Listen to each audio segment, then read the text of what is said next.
right now, what I will say is like what I like about the younger UK artists, especially me being here, like they still very heavily value lyricism. And like I think like in America right now, like a lot of the younger artists, they make music based off feeling. DJ Firestar keeping it smashed.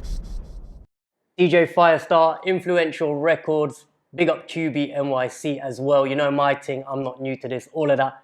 I got my brother in the building. Yep, we in the building, man. JP. 5-star, I appreciate you, What's bro. poppin', bro? I'm blessed, bro. How are you doing? I'm feeling good, man. Obviously, we're in London. Yep. You've been here for a minute. Yep, almost 2 weeks now. I want to start by just explaining to the people. I've been lucky enough to be around you this past week and a half, etc. Seen you guys out in New York as well. How do you juggle your workload, bro? Like, because I think like that's the first question I want to ask, because when even I was first trying to connect with you, bro, like there was a lot of people in the US that, have worked with you, got at you, and they were like, getting hold of Gabe is crazy difficult. Like, and I saw it firsthand when I came to New York, in the sense of like, you've got all the artists coming in and out, etc., etc. I've seen what you do off camera as well, a little bit, how you move. So just explain to the people like your workload, bro, and like how you manage everything that you do currently. I think like the workload is crazy. Obviously, like out here we shot about probably, I don't even know the final number, but I'll say like probably upwards of 140, 150 artists out here. And I think like back home we shoot like Monday through Thursday every week, and then occasionally on Fridays when we want to. And then I think like you said, it's like a revolving door all day of artists and DJs and things of that nature here and back home. Back home is a little different because we have, that's our home base. We have more time. Like here, we're kind of like fighting against the clock, trying to get as many people in as we can before we leave, because we don't know exactly when we'll be back, even though we will be back. So I think like it's just a prioritization thing, like also like learning to prioritize like myself and like the moments where it's just like, okay, like, like fuck my phone. I'm just going to put this to the side. I'm just going to leave this alone. Like I'm not going to look at it. I'm not going to answer nobody. And just finding those moments to like kind of take that are just like for me. But like the workload itself, I mean, that's why I have people in place like that, able to help me. Like, you've seen like the Aidens and the Johns and Calvins have been able to like be out here and really like take control of certain situations that like need to be taken control of that I can't personally take control of at that time because I'm busy doing X, Y, and Z. Because like while we're here doing all this in the UK, I'm still doing stuff back home in America. Like I'm still working on like the drops for back home and coordinating things with people back in the States. So yeah, like it's really about prioritization as well as just finding those moments of just like being able to ignore everything and just knowing like, hey, this is my time. I think our friend Raul this week called it like, I'm gonna go to my bat cave and like just turn everything off and like yeah. And so like that's what I had, like a bunch of moments like that this week where like I went back to my bat cave, my hotel room, and I just like cut myself off from everything and I just FaceTime some of my friends back home, see what's going on back home, just kind of like hang out, de-stress, decompress, and then get ready to do it all over again the next day. I want to touch on like who you were before the platform even became about, like as in like what was it that, what music were you listening to, or what music influenced you like during some of the younger years? And talk a little bit about that for the people. I think like what I was listening to, like I have a very like broad music taste. Obviously, like just kind of growing up in like a space where a lot of hip hop was being played around me. That's kind of like what obviously led to like the On the Radar, coming about. Growing up watching the 106 in Parks, the VH1s, listening to the Angie Martinez's, the Funk Flexes.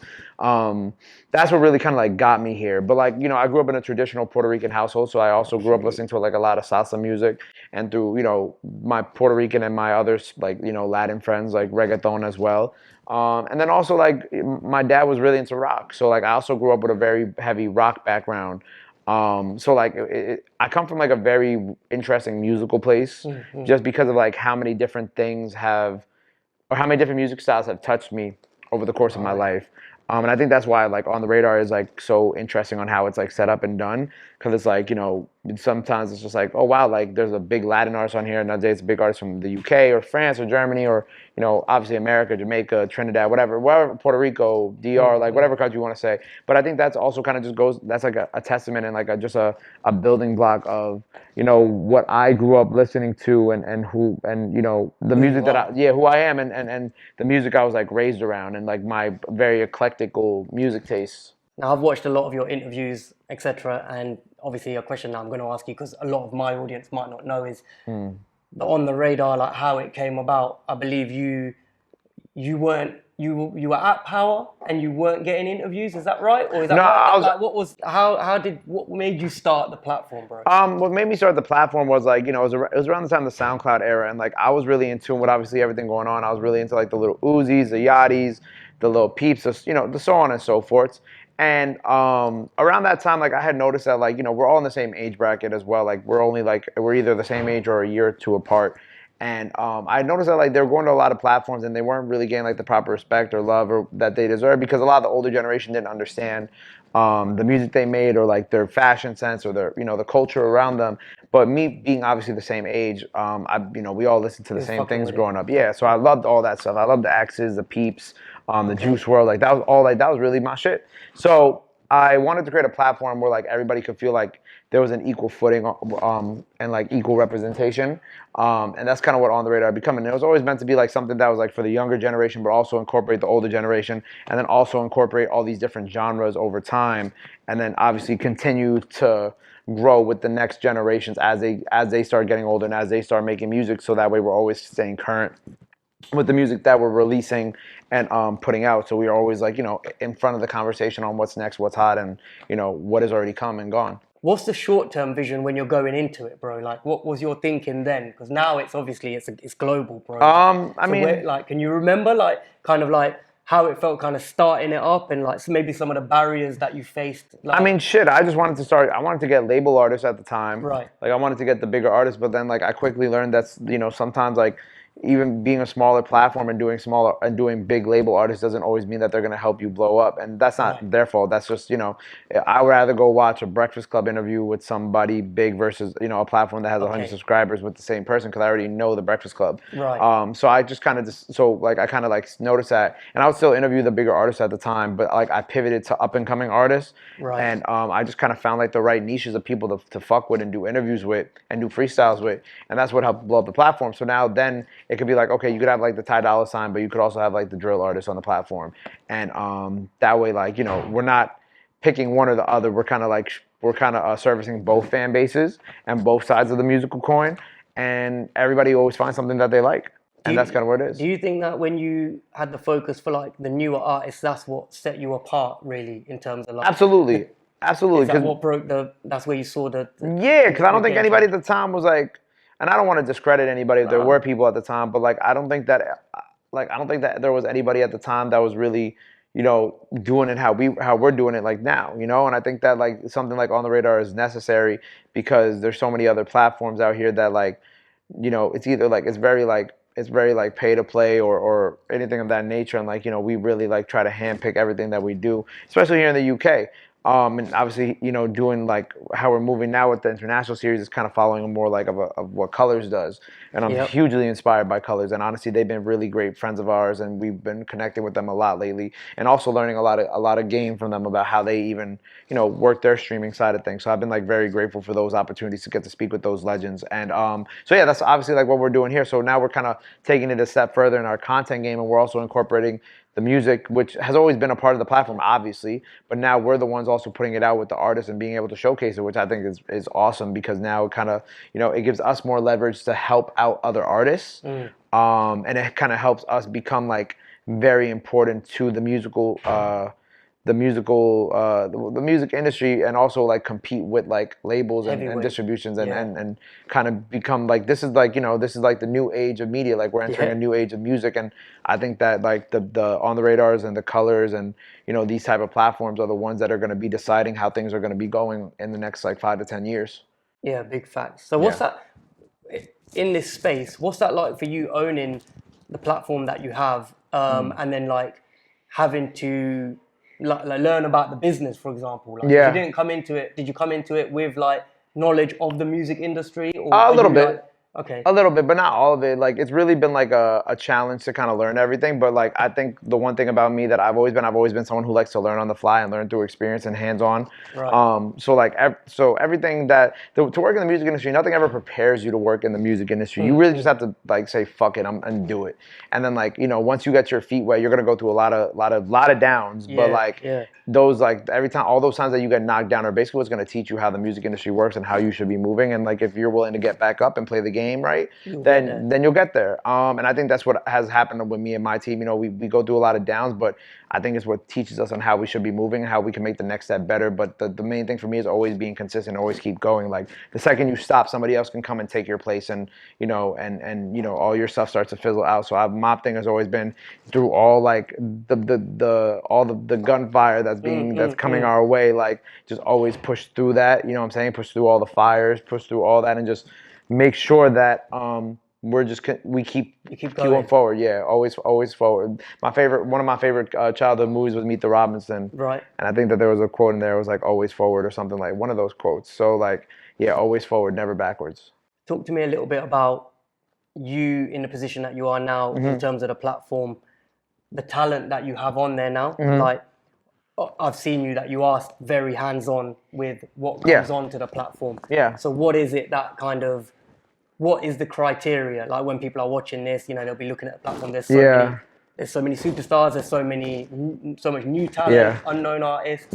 What kind of criteria and what's the process? It's such a hard question to answer because there really isn't like any specific criteria. It's kind of just like if we want to do it. Right. That's really it. Like I'm not the only person on the show on the team who brings artists. Like everybody on the team brings artists, and we all kind of like collaborate. Have a very collaborative nature.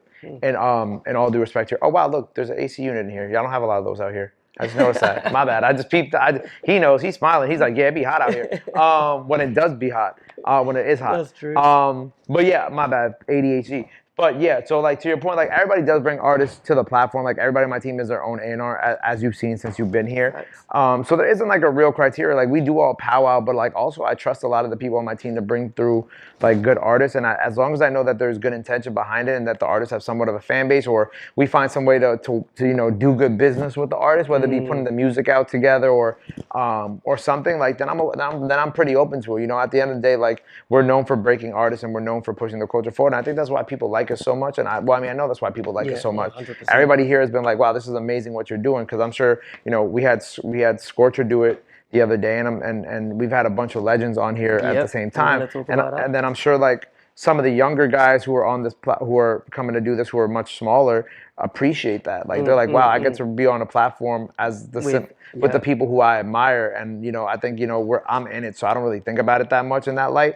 But kind of stepping out of my body and kind of like looking at it from the perspective of the artist, like like if I was an upcoming artist, and I get to be on the same platform as like a Skepta or a Drake or whatever, then like I would feel like very accomplished in my life and inspired and hungry. And if the platform rejected me, I would also feel very hungry and inspired to keep working harder. So I think that's really it. But there's no like specific criteria. I know everybody always asks that, but it's like I can't really give you a specific criteria, because if I gave somebody a specific criteria, I probably wouldn't follow that same criteria by the next day.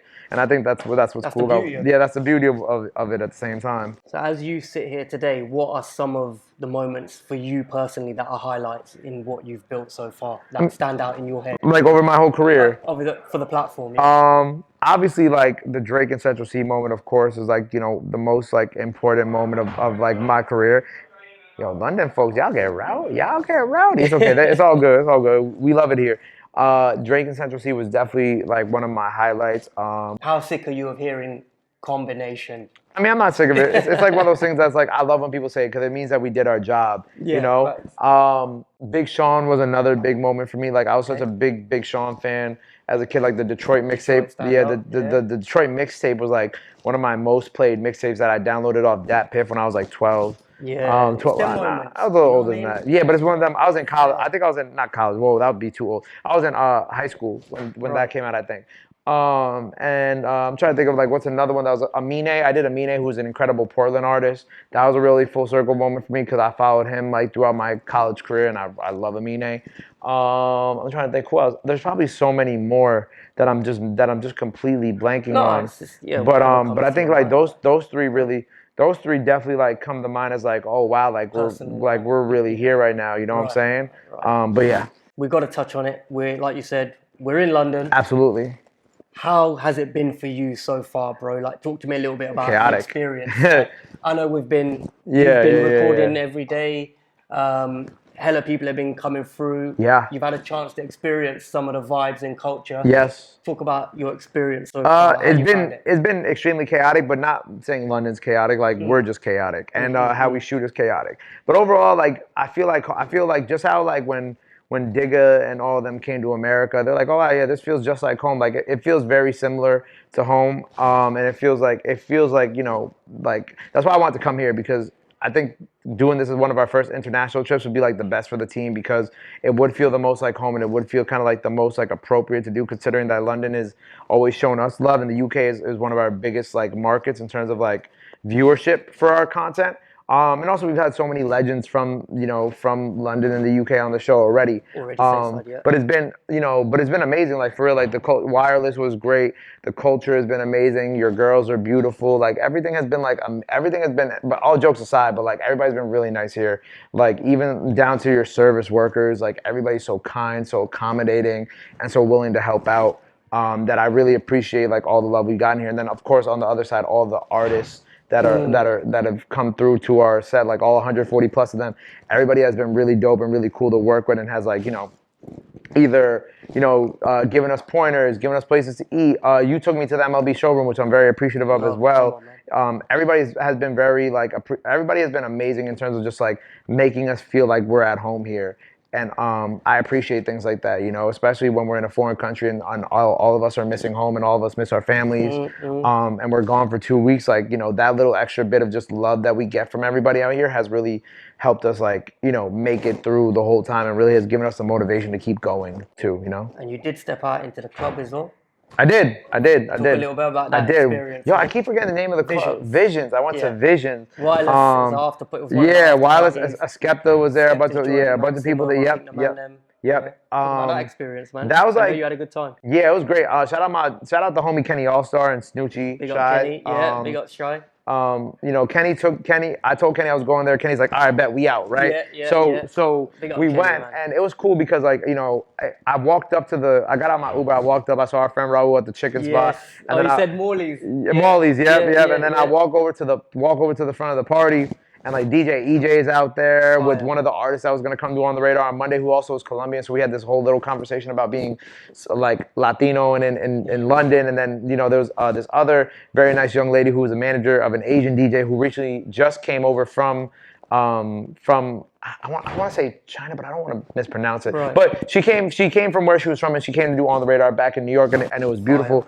And then, you know, then they brought me into the club. They're like, oh, they're looking for you inside. So they brought me inside, whatever. And then it was a great time. Like I had never experienced, you know, I think I'm a little younger than when like the prime grime wave was. Absolutely. So I didn't really get to experience it, and you know, while I do understand it, you know, it's different seeing videos online than actually living and breathing it and getting to see what it was like. So, like you said, a couple of the artists were there and they performed, and Kenny was just kind of there, like coaching me through what was going on. He's like, he's performing this song that came out in 2003, and then he was like, oh yeah, this was influenced by, you know, the dance hall and Jamaican culture in London, and you could really hear that in the beats and the songs. So I thought it was really cool. Like, it was a really incredible experience. It was hot as hell down there. Yeah, that club it was like 100 degrees. There was like a couple moments where I had to like sit still so I wouldn't pass out. Yeah. But I think it was one of those experiences that I'm super grateful for, because it was just, you know, that's like what the London culture felt like. Yeah. That's what I really wanted to experience. Yeah, that's what I really wanted to experience. I wanted to experience the underground, the nitty gritty. And I think, like, you know,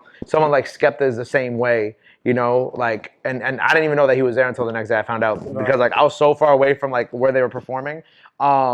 But yeah, like it was such a beautiful experience, and I think that like the fact that I ran into all, like, you know, my UK friends there as well, and also made some friends while I was there, like, you know, that was like my first time, you know, meeting Snoochie as well, and I thought that, like, I've been a fan of you know, her radio work for a long time as well too. So it was just a full circle moment for me, and I think that, you know, it really kind of like helped me understand the culture here a lot better, and also like build a greater appreciation. Build the bridge.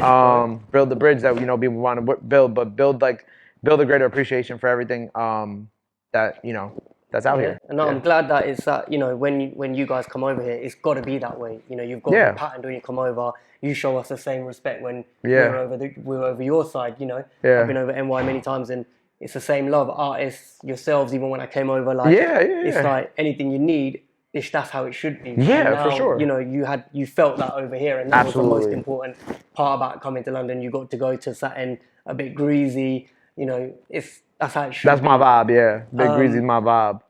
And we got to touch on the hottest topic. You know, I know I've heard you speak about it off camera this week. I know you've been politically correct with it as well. And I'll say politically correct because I still gotta go home.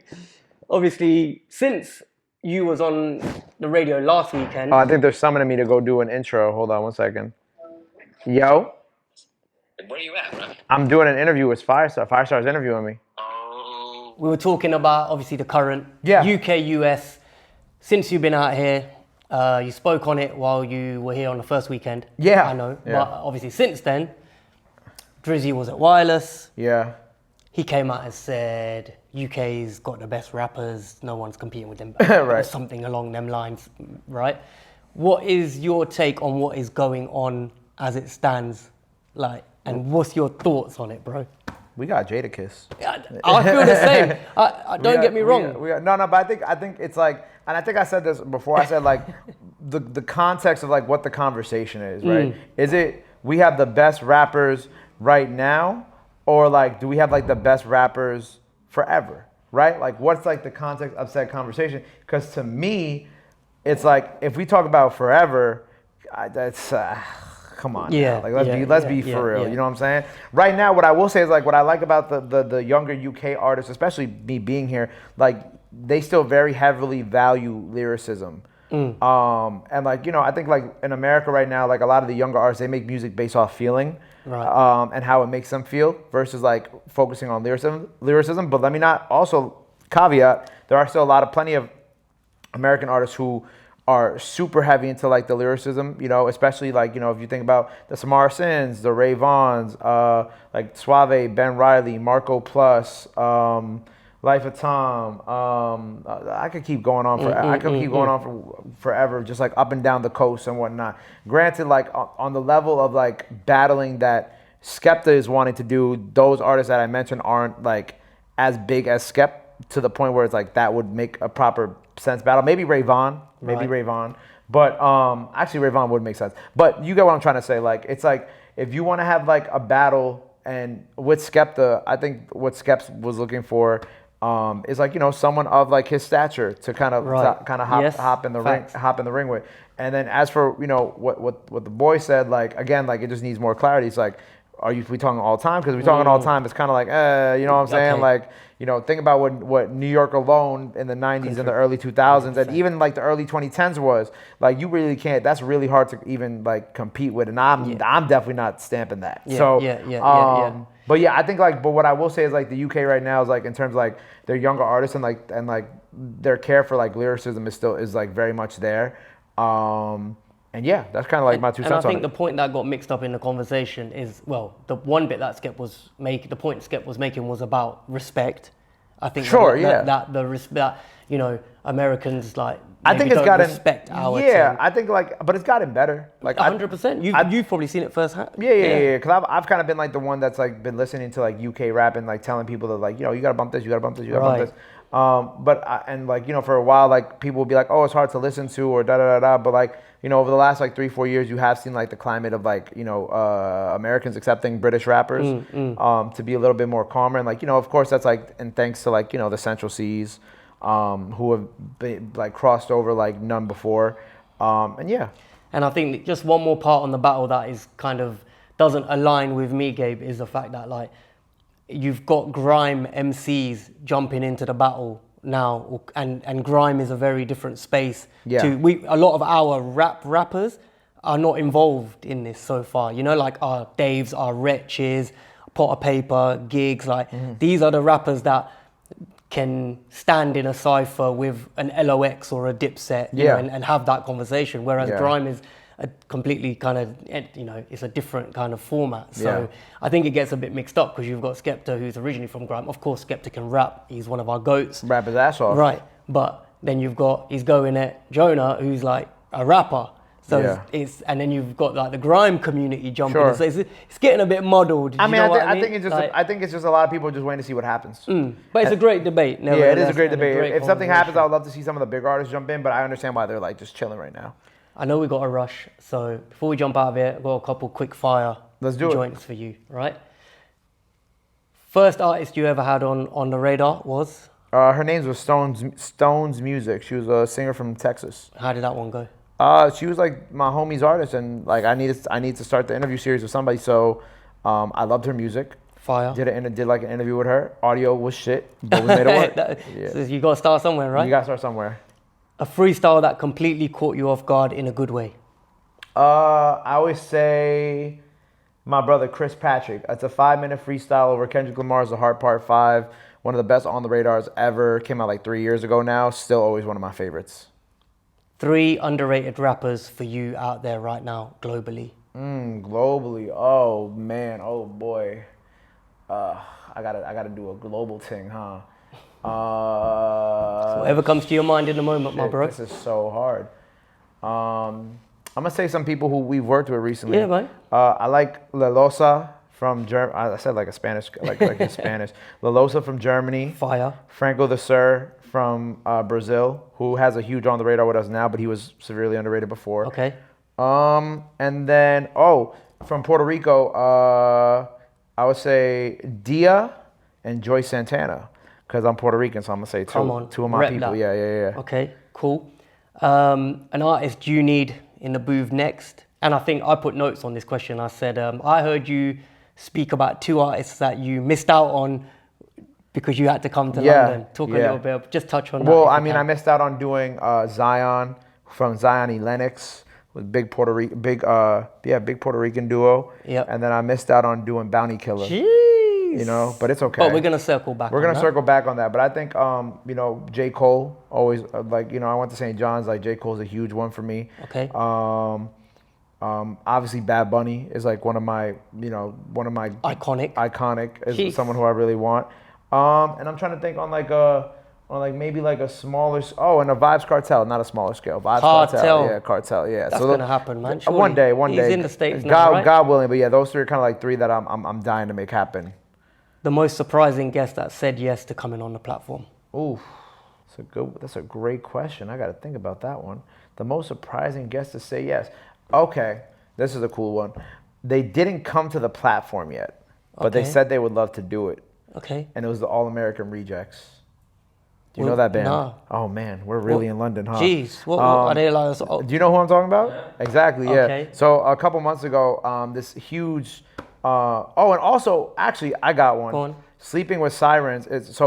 Preface, right? This is a rock conversation. All right, So, okay. so Sleeping with Sirens, huge. I guess you would say alternative band, right? They're still really huge to this day. They came and did On the Radar, and that was like people were like, whoa, what the fuck is On the Radar doing now? And it was incredible.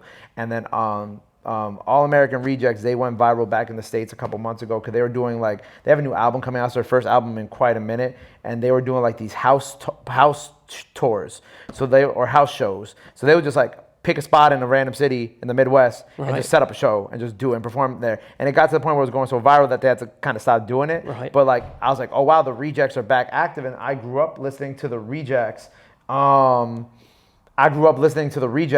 And I was like, yo, like we have to do this. So I had my team reach out to everybody at the Rejects. I had some people reach out over at their distribution.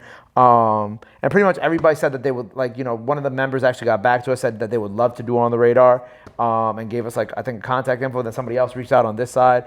Really the consensus was just because of what's going on with them right now and the new album and everything that was going on with the virality, they just didn't have time to do it right now, but they would love to circle back with us in the future. And You'd have them on? Huh? You'd have them on the platform? Of course. Okay. Oh my God, I wouldn't even think twice. I'd be there all night with them recording. I heavy. love the Rejects. So yeah, those are a couple that I would love to have. Fire. Give me the best city for rap right now, worldwide. Where's the best my location God, to go? that's- Where's bubbling? Where do people? Oh, what do people need to man. be up on when it comes to rap from what you've seen? Oh man, that's so the best city right now. Wow, that's so tough, man. I mean, I'm trying to think like which city has been like the most. You know, there's a couple. Like I can't really give you like one exact Right. city, right? Because it's just like there's so many different pockets right now. One, of course, since we're in London, of course I'm gonna say London because London's having a moment right now, whether you know you like it or not. London's having a moment right now. North Carolina as a state and back Okay. in America having a huge moment right now. Shout out my dog Fetty P. Franklin. Heavy. And Chicago right now, man. Yeah? Chicago like The Shy. Chicago got like some of the coolest like artists right now, like Chucky, Von Off 1700, Baby Chief Do It. Baby Chief Do It just is like 17. He's not even 17, I don't think. But the song that he produced just hit the Billboard Hot 100 back in America, and look how young he is. And Yeah, it's just yeah. he's a superstar. So like I really like Chicago, North Carolina, and London right now. That's kind of like the main rap I'm like tapped into at this moment. Fire. Yeah. One last one, bro. Tell us something about the current music climate or scene that excites you the most.